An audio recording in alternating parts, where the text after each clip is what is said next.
ലോകത്തിലെ ഏറ്റവും കൂടുതൽ ഭാഗ്യം നിറഞ്ഞ മൃഗമാണ് മുത്തുനബി സല്ലല്ലാഹു അലൈഹി വസല്ലമ തങ്ങളുടെ ഖസ്വ എന്ന മൃഗം.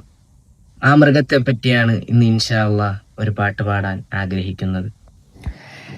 ത്വാഹ റസൂലിനെ തോളിൽ ചുമന്നോരു വാഹനമാണല്ലോ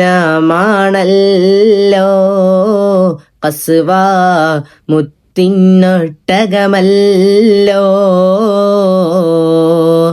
തോരാത്ത സങ്കടം വീഴുമ്പോൾ പൂമുത്തിൻ ചാരത്തിരുന്നല്ലോ ഖസ്വ, വാരിപ്പുണർന്നല്ലോ.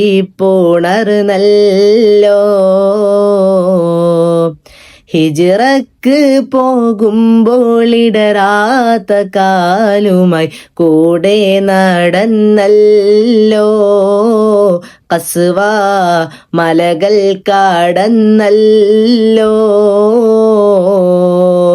ഹിതമെന്തെന്നറിയുമ്പോൾ ഖിദ്മത്ത് ചെയ്തിട്ട് ഇഷ്ഖിൽ ലയിച്ചല്ലോ. സ്നേഹം ജോലിച്ചല്ലോ.